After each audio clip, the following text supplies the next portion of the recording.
Baik teman-teman media, Bismillahirrahmanirrahim. Assalamualaikum warahmatullahi wabarakatuh. Selamat sore dan salam sejahtera untuk kita semuanya. Hari ini kami baru saja menyelesaikan rapat terbatas bersama Bapak Presiden untuk membahas mengenai kebijakan-kebijakan ekonomi, terutama di dalam rangka untuk meningkatkan kegiatan ekonomi dan pemerataan kesejahteraan masyarakat. Seperti diketahui bahwa kondisi dunia masih di dalam situasi yang sangat dinamis dengan berbagai kebijakan dari negara-negara seperti Amerika Serikat dan persaingan antar negara geopolitik baik dari sisi ekonomi dengan perang tarif maupun dari sisi keamanan dan militer yang menciptakan eskalasi global. Kondisi ini menyebabkan pertumbuhan ekonomi dunia di tahun 2025 diperkirakan akan melemah. Yang tadinya proyeksi ekonomi tahun 2025 untuk pertumbuhan ekonomi dunia adalah 3,3%, maka dengan adanya risiko dan eskalasi geopolitik melemah menjadi hanya 2,8%. Situasi ini tentu akan memberikan pengaruh kepada perekonomian nasional, baik itu dari sisi harga-harga komoditas, kegiatan ekspor, dan juga dari sisi volatilitas di sektor keuangan, yaitu nilai tukar maupun juga dari suku bunga. Pemerintah terus melihat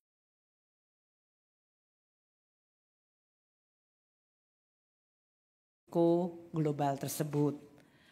Berbagai langkah yang dilakukan, terutama yang akan menggunakan APBN, tentu juga dilandaskan kepada undang-undang mengenai APBN tahun 2025, yaitu Undang-Undang Nomor 62 tahun 2024, di mana pemerintah dapat melakukan langkah-langkah kebijakan, baik itu dari sisi belanja negara, pendapatan negara atau dari sisi pembiayaan untuk menghadapi ancaman yang membahayakan perekonomian maupun untuk menjaga stabilitas. Pada saat ini Bapak Presiden terus meminta kepada seluruh jajaran menteri untuk melaksanakan dan mengimplementasikan berbagai program-program yang sudah selama ini dilaksanakan. Akselerasi sangat penting, terutama program-program seperti makanan bergizi, pemberian makanan bergizi gratis, program di sektor perumahan, peningkatan target FLPP, program koperasi desa merah putih, dan program sekolah rakyat yang Pak Menteri ada di sini. Juga program ketahanan pangan, Bapak Menteri Pertanian dalam hal ini dari sisi jumlah dan tingkat panen, harga dari komoditas pangan, dan yang paling penting nilai tukar petani agar terus dijaga. Itu semua program-program yang sudah berjalan saat ini diminta untuk diakselerasi, ditingkatkan baik dari sisi skalanya maupun kecepatannya, sehingga bisa memberikan pengaruh terhadap perekonomian kita, terutama pada masyarakat dalam bentuk penciptaan kesempatan kerja, peningkatan kesejahteraan, dan pertumbuhan ekonomi. Di dalam merespons kemungkinan peningkatan risiko dan perlemahan ekonomi nasional akibat dampak global, maka hari ini Bapak Presiden juga telah memutuskan untuk memberikan sebuah paket stimulus agar pertumbuhan ekonomi dapat dijaga momentumnya dan juga stabilitas perekonomian terus diperkuat. Hari ini telah diputuskan 5 hal yang menjadi paket kebijakan ekonomi dengan target-target dari mereka yang akan mendapatkan manfaat dari paket stimulus tersebut. Yang pertama adalah Di dalam rangka sekarang masuk libur untuk anak-anak sekolah dan tahun ajaran baru, maka akan diberikan diskon transportasi. Ini tentu diharapkan dengan kegiatan anak-anak libur sekolah mereka bisa meningkatkan kegiatan ekonomi di dalam negeri dengan melakukan perjalanan di dalam negeri. Maka diskon transportasi ini sifatnya menyeluruh kepada seluruh modal transportasi.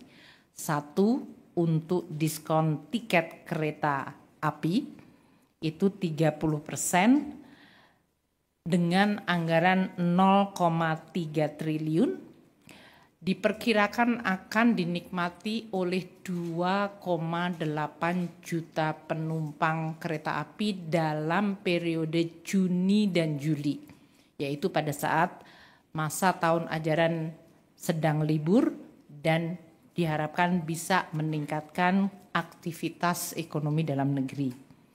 Yang kedua adalah tiket pesawat. Ini yang sudah kita lakukan pada saat Lebaran yang lalu.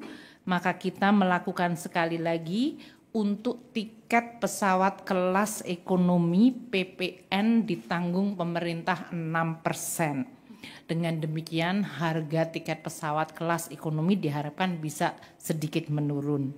Ini anggarannya sebesar 0,43 triliun rupiah. Yang ketiga adalah moda angkutan laut. Akan diberikan diskon tiket angkutan laut sebesar 50%. Dalam hal ini akan menggunakan anggaran 0,21 triliun untuk jangka waktu Juni dan Juli.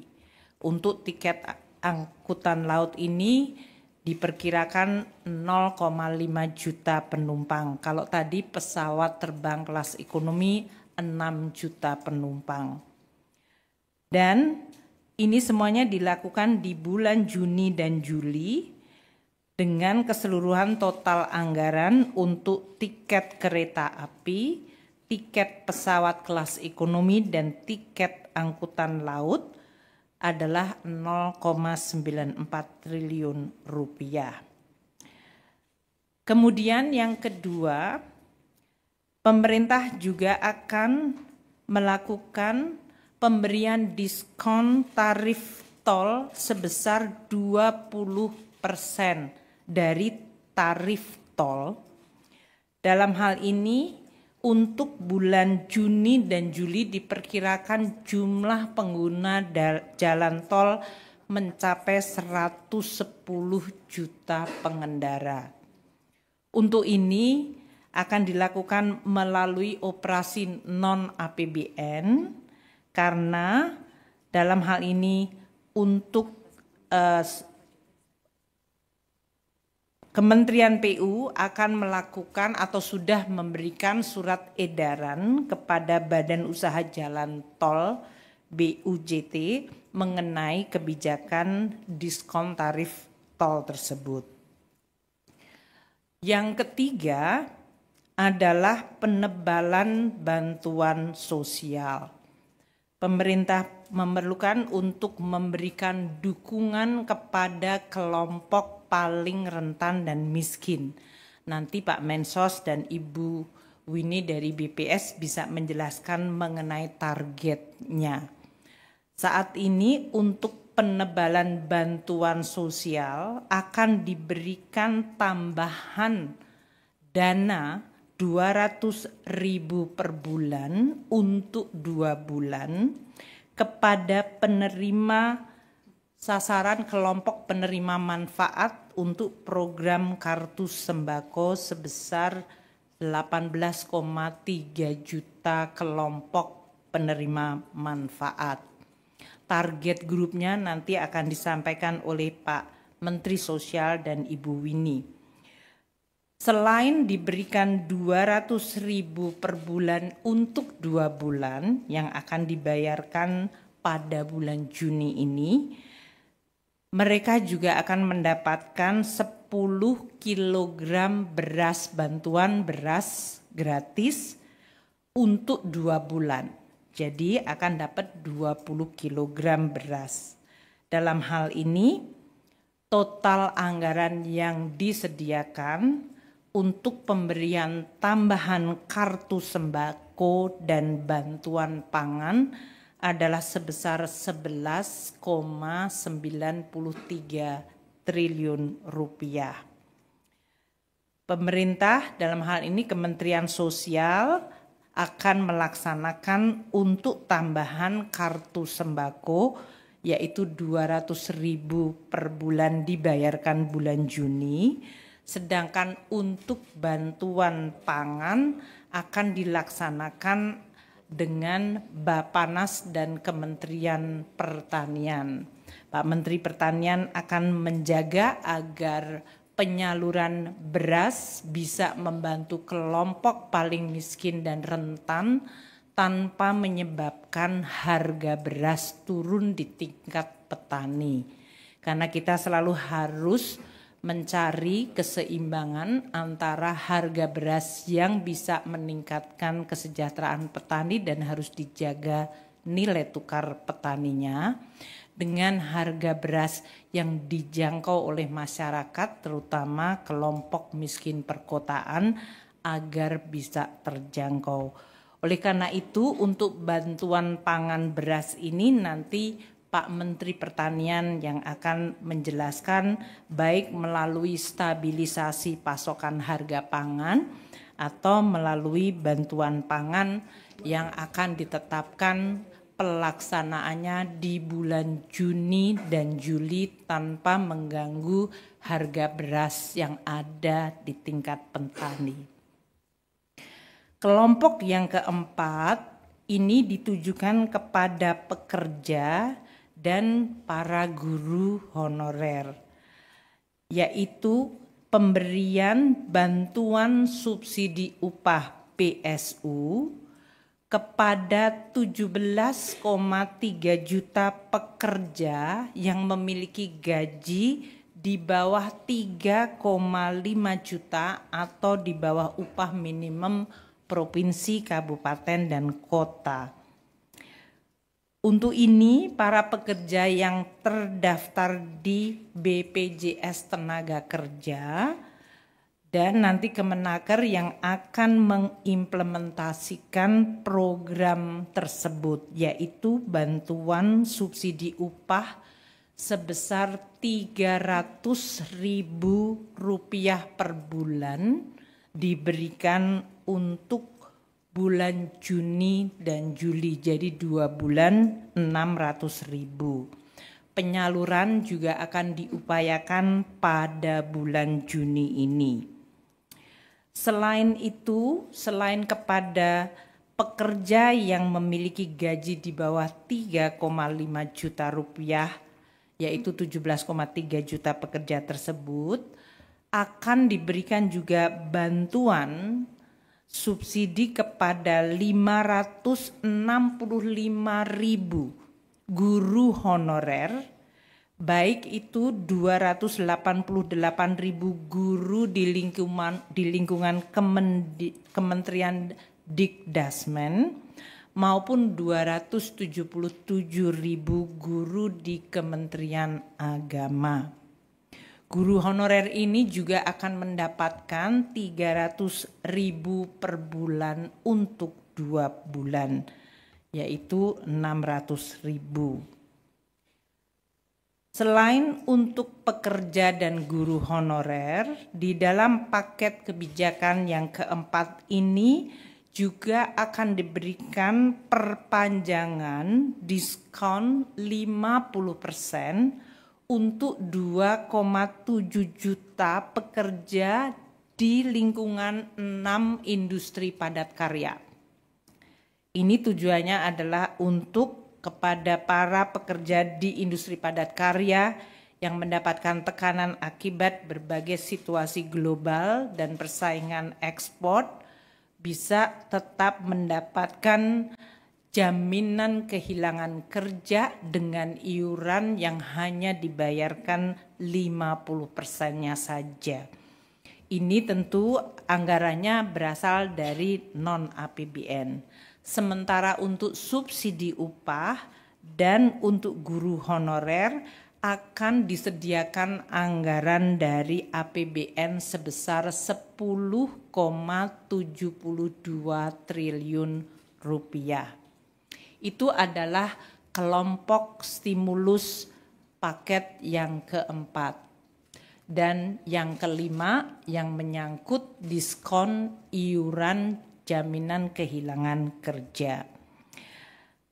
Kami melihat dari 17,3 juta ini per sektor tentu akan terkena pada sektor-sektor formal dan terutama pada pekerja yang upahnya di bawah 3,5 juta rupiah. Dengan stimulus ini dan akselerasi program-program pemerintah yang telah saya sampaikan tadi, jadi saya ulang sekali lagi, untuk sembako 11,97 triliun, nomor 3, untuk diskon transportasi 0,94 triliun, bantuan subsidi upah 10,72 triliun, dan perpanjangan JKK untuk diskon 50% 0,2 triliun rupiah selain diskon tarif tol yang akan dilakukan oleh badan usaha 0,65 triliun.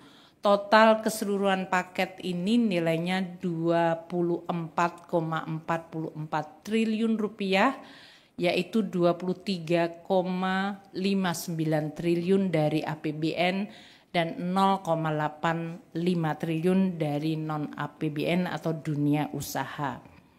Dengan adanya stimulus ini dan berbagai langkah percepatan program pemerintah seperti dalam hal ini makan bergizi gratis, perumahan, koperasi merah putih, sekolah rakyat, maka kita harapkan dan juga rekonstruksi atau perbaikan sekolah-sekolah yang tadi anggarannya sebesar 16 triliun, kita harapkan pada kuartal kedua maka pertumbuhan ekonomi tetap bisa dijaga mendekati 5% dari yang tadinya diperkirakan akan melemah akibat kondisi global. Dengan pertumbuhan yang kita tetap jaga, maka kemiskinan dan pengangguran terbuka juga diharapkan bisa turun lebih cepat. Mungkin itu yang saya ingin sampaikan. Saya ingin sampaikan selain 24 triliun dari paket stimulus ini, 24,44 triliun, seperti diketahui oleh teman-teman media, gaji ke-13 juga kita cairkan bulan Juni ini. Total anggaran sekitar 49,3 triliun termasuk ASN pusat, daerah, TNI, Polri, dan pensiunan. Dengan adanya pencairan gaji 13, paket stimulus 24,44 triliun dan akselerasi program-program pemerintah, maka kita harapkan momentum pertumbuhan bisa terus terjaga.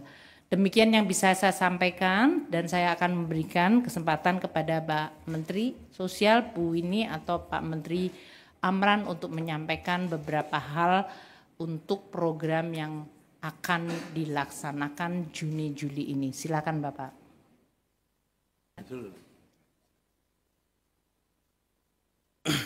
Assalamualaikum warahmatullahi wabarakatuh. Selamat sore dan salam sejahtera untuk kita semua. Terima kasih Bu Menkyu. Apa yang disampaikan tadi menunjukkan bahwa Presiden punya perhatian yang sungguh-sungguh kepada keluarga maupun kelompok-kelompok rentan yang memerlukan dukungan dan bantuan dari pemerintah. Untuk itu yang kedua, dalam hal ini Presiden ingin apa yang diberikan ini adalah tepat sasaran. Sampai kepada mereka yang memang membutuhkan bantuan pemerintah dan berhak mendapatkan bantuan dari pemerintah. Ada data yang mungkin pernah dilihat oleh teman-teman semua, itu data yang disajikan oleh DEN pada tahun 2025 berdasarkan sumber estimasi dari Susenas, Kemensos, Kemendikdasmen, dan nota keuangan RAPBN tahun 2025. Di situ ada beberapa program yang dianggap kurang tepat sasaran atau ditengarai tidak tepat sasaran. Misalnya seperti program Keluarga Harapan dan Sembako. Ditengarai ada 45% yang tidak tepat sasaran. Untuk itulah dari awal Presiden memerintahkan kepada kami semua kita untuk konsolidasi data yang diberi tugas adalah Kepala BPS dan segenap jajaran. Di bawah arahan Ibu Menkyu dan Mensesnek, bekerja kami selama 3 bulan lebih. Akhirnya alhamdulillah Inpres keluar nomor 4 tahun 2025, jadi kita sudah memiliki data tunggal sosial dan ekonomi nasional yang wajib dijadikan pedoman bagi siapapun yang ingin menyalurkan bantuan pemerintah, baik kementerian, lembaga, maupun juga pemerintah daerah. Nah, dari hasil konsolidasi data itu, kita mencoba exercise ini, khusus untuk Kementerian Sosial dalam rangka menyalurkan bansos pada triwulan kedua. Dari hasil ground check kita bisa kita ketahui di sana ada 1.900.000 lebih yang disebut sebagai inclusion error. Mereka semestinya tidak dapat, tapi mereka selama ini mendapatkan bantuan. Ada juga nanti kelompok yang exclusion error yang mestinya dapat tapi tidak dapat. Dari itu ini singkat aja yang saya ingin menyampaikan bahwa keinginan kita untuk memastikan bahwa bantuan-bantuan tepat sasaran ini sungguh-sungguh sudah mulai dilaksanakan. Nanti Ibu Kepala BPS akan menjelaskan lebih lanjut. Kemudian yang kedua yang perlu sampaikan apa yang disinggung oleh Ibu Menkyu tadi soal tambahan bantuan, ya, tambahan bantuan untuk kelompok yang selama ini atau keluarga penerima manfaat yang selama ini memperoleh BNPT atau BPNT. Bantuan pangan non tunai atau yang disebut dengan bansos itu. Jadi kepada 18,3 kpm. Selain itu juga akan ditambah beras sebanyak 10 kg yang nilainya tadi lebih dari 11 triliun. Dengan begitu Bapak Ibu sekalian ada 2 hal yang penting di sini. Pertama adalah perbaikan keluarga penerima manfaat, dan yang kedua adalah penambahan yang menjadi bagian dari atensi Bapak Presiden kepada kelompok-kelompok penerima manfaat, khususnya mereka yang berada di desil 1, miskin dan miskin ekstrim. Selebihnya kami mohon dilanjutkan oleh Ibu Kepala BPS.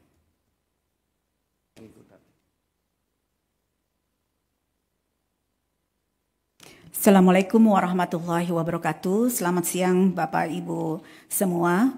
Menindaklanjuti tadi apa yang disampaikan oleh Ibu Menteri Keuangan dan Bapak Menteri Sosial bahwa penyaluran bansos pada triwulan kedua ini mengacu kepada data tunggal sosial ekonomi nasional sesuai dengan arahan Bapak Presiden yaitu Inpres nomor 4 tahun 2025. Berdasarkan data tunggal sosial ekonomi nasional yang sudah kita integrasikan per 3 Februari, kemudian kami lakukan updating, pertama dengan berbagai data, kedua juga melakukan ground check dengan bekerja sama dengan Kementerian Sosial. Maka setelah kami lakukan berbagai validasi dan juga kami lakukan verifikasi bersama dengan BPKP, maka ada dari 20,3 juta KPM, saat ini ada 16,5 juta yang sudah diverifikasi oleh BPKP, dan dari 16,5 juta itu 14,3 juta memang berada di desil 14 dan sudah mulai disalurkan oleh Mensos per akhir 31 Mei. Kemudian kami juga membersihkan beberapa data yang kita sebut dengan inclusion error dari 6,9 juta keluarga yang kami lakukan ground check itu ada 1,9 juta yang seharusnya tidak layak untuk mendapatkan bantuan sehingga dibersihkan dari data tunggal sosial ekonomi nasional sebagai keluarga, dikeluarkan dari keluarga yang tidak berhak. Jadi dikeluarkan dari keluarga yang berhak sehingga menjadi tidak berhak untuk menerima bantuan. Dengan demikian, dengan menggunakan data tunggal sosial ekonomi nasional ini, tentunya bansos yang nanti digulirkan di triwulan 2 dan juga untuk mendorong sebagai salah satu program stimulus ekonomi ini akan menjadi lebih tepat sasaran. Kedua, Bapak dan Ibu, mengenai tadi program 1 dan 2 yaitu diskon transportasi dan diskon jalan tol, ini tentunya selaras dengan data BPS di mana di tahun ini jumlah mobilitas masyarakat jauh lebih baik dibandingkan dengan tahun lalu. Di mana kalau kita lihat wisatawan Nusantara bulan April 2025 meningkat 23% dibandingkan dengan bulan April tahun lalu. Artinya bahwa insentif untuk diskon tiket dan diskon transportasi dan juga diskon jalan tol ini akan sangat mendorong mobilitas masyarakat. Kedua, dari data BPS juga bahwa terlihat ada 3 titik mobilitas masyarakat itu meningkat atau mencapai puncaknya dalam 1 tahun. Pertama pada saat Lebaran, kedua pada saat libur sekolah Juni-Juli, dan ketiga pada saat akhir tahun. Demikian tentunya dengan demikian saya ucapkan terima kasih.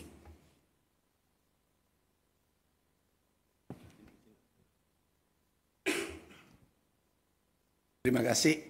Terima kasih. Assalamualaikum warahmatullahi wabarakatuh. Kami hanya menyampaikan 4 hal karena sektor pangan ini, tentang sektor pangan. Yang pertama adalah target dari Bapak Presiden sejak awal rencana kita swasembada 4 tahun, kemudian 3 tahun, mudah-mudahan tahun ini tidak ada impor. Stok kita sekarang ini ada 4 juta ton lebih, tertinggi selama 57 tahun, dan pernah kita capai 3 juta ton yaitu tahun 1984. Kemudian target dari Ibu Menteri Keuangan. Ini Bu Menteri Keuangan kalau beri anggaran harus ada hasil. Adalah NTP 110. Alhamdulillah sekarang ini bulan Mei NTP-nya naik 121. Jauh lebih tinggi dibanding tahun lalu pada bulan yang sama, 116. Yang ketiga adalah kita akan mengeluarkan bantuan sosial, yaitu jumlahnya adalah 180.000 ton per bulan, 2 bulan 360.000 ton, kita akan bagi ke masyarakat tidak mampu. Kemudian strateginya adalah karena kita harus menjaga NTP, jangan sampai turun.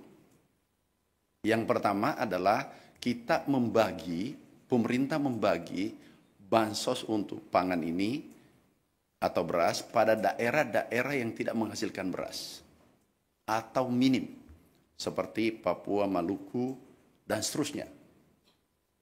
Kita distribusi ke sana bisa sekaligus 2 bulan. Kemudian yang kedua adalah daerah perkotaan yang juga tidak menghasilkan beras. Yang ketiga adalah daerah penghasil khusus di Pulau Jawa harus kita lindungi. Kita melihat kabupaten yang harga beras sudah di atas HPP yang telah ditetapkan oleh pemerintah. Ini strategi kita lakukan untuk menjaga harga di tingkat petani tetap baik, juga di tingkat konsumen juga tetap baik. Sekali lagi, alhamdulillah sekarang sektor pertanian, pertumbuhan NTP-nya cukup baik dan stok kita cukup aman karena yang kita akan keluarkan hanya 360.000 ton, dan kemungkinan bulan ini serapannya bisa 400 sampai 500 ribu ton. Terima kasih. Wassalamualaikum warahmatullahi wabarakatuh. Bu Menteri. Ibu Menteri. Silakan. Ibu izin bertanya, saya Akbar dari Bisnis Indonesia. Sebelumnya kan Pak Menko Airlangga mengatakan bahwa ada 6 paket insentif yang belum disampaikan tadi. Kan tadi yang disampaikan ada 5, yang belum disampaikan itu ada diskon tarif listrik sebesar 50% kepada 79,3 juta rumah tangga. Yep. Itu kenapa jadi tidak ada ya Bu? Apakah ada pertimbangan tertentu mengapa diskon tarif listrik ini akhirnya tidak dilakukan? Terima kasih. Kita sudah rapat di antara para menteri dan untuk pelaksanaan diskon listrik ternyata untuk kebutuhan atau proses penganggarannya jauh lebih lambat. Sehingga kalau kita tujuannya adalah Juni dan Juli, kita memutuskan tidak bisa dijalankan. Sehingga yang itu digantikan menjadi bantuan subsidi upah. Jadi kalau kita lihat waktu desain awal untuk subsidi upah itu masih ada pertanyaan mengenai target grupnya, karena waktu ini kan bantuan subsidi upah pernah dilakukan pada masa COVID. Waktu itu data di BPJS masih perlu untuk dibersihkan, sama seperti tadi data Zen.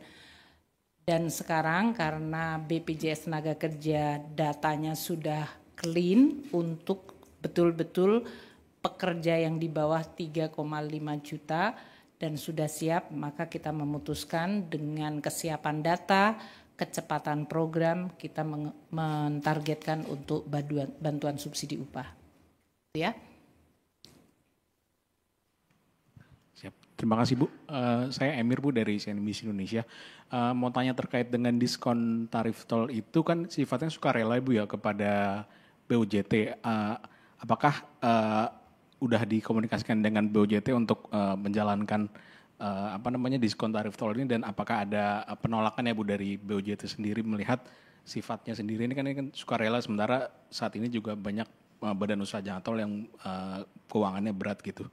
Terus terkait dengan untuk apakah nanti akan ada insentif langsung untuk bagi yang terkena PHK Bu, melihat banyak fenomena sekarang ini yang banyak PHK yang terjadi gitu. Terima kasih. Untuk yang tadi diskon tarif tol, Kementerian PU telah melakukan surat edaran. Memang betul ini kan non APBN, jadi badan BUJT tadi, Badan Usaha Jalan Tol yang akan melakukan. Kita selama ini tetap akan memantau mengenai hitung-hitungan bisnis mereka. Jadi dalam hal ini nanti kita juga akan perhatikan apakah dengan adanya diskon ini viability-nya dari bisnis jalan tol mereka masih tetap baik, dan kalau seandainya mereka mengalami hal-hal yang sifatnya dampak negatif, itu langkah apa yang akan dilakukan. Namun kita sudah melakukan beberapa kali, rasanya tetap bisa dijalankan dengan baik. Yang kedua tadi apa pertanyaannya? Oh, untuk yang PHK. Ya tadi memang yang berhubungan dengan pekerja di industri yang labor intensif yang kita berikan adalah kemungkinan kalau terjadi kehilangan pekerjaan, mereka mendapatkan jaminan kehilangan pekerjaan. Dan ini iurannya kita berikan diskon 50%. Untuk diketahui saja oleh teman-teman bahwa untuk JKK ini APBN sudah memberikan top up bantuan supaya BPJS bisa memberikan JKK untuk para pekerja yang kehilangan pekerjaan dengan sekaligus mengambil JKK tersebut. Sehingga ini tetap BPJS Kesehatan Keuangannya tetap ada, APBN memberikan dukungan langsung, dan para pekerja yang mengalami kehilangan pekerjaan akan diberikan juga jaminan kehilangan pekerjaan. Pemerintah terus akan mengakselerasi berbagai program-program yang bisa menciptakan kesempatan kerja. Tadi telah diinventarisir, pertama untuk anggaran bagi rehabilitasi sekolah. Itu dilakukan untuk Kementerian Dikdasmen, renovasi sekolah, itu akan segera dilakukan untuk sekitar 300.000 sekolah dengan anggaran 16,9 triliun. Ini sudah mulai dijalankan. Yang kedua, Menteri PU juga akan mengakselerasi pembangunan irigasi, ya Pak Menteri, dalam hal ini untuk mendukung ketahanan pangan. Ini juga proses anggarannya sudah dilaksanakan untuk segera bisa dilaksanakan konstruksinya pada bulan Juli atau paling lambat Agustus sebelum musim tanam yang tadi Pak Menteri Pertanian itu 12 triliun rupiah. Dan juga untuk sekolah rakyat itu ada 100 titik plus 100 dari swasta dengan jumlah murid 10.000. Ini di luar yang tadi saya sudah sampaikan mengenai Koperasi Merah Putih, kemudian program untuk akselerasi pembangunan dan kepemilikan perumahan untuk masyarakat berpendapatan rendah, yaitu 2 juta upgrading rumah plus 350 FLPP untuk masyarakat berpendapatan rendah. Itu 84 triliun anggarannya sendiri. Jadi banyak program yang dibiayai APBN langsung yang diharapkan bisa memberikan kesempatan kerja kepada masyarakat, yang ini diharapkan bisa menurunkan berbagai ekses dari persaingan di tingkat global, terutama untuk industri padat karya. Mungkin itu ya. Terima kasih semuanya.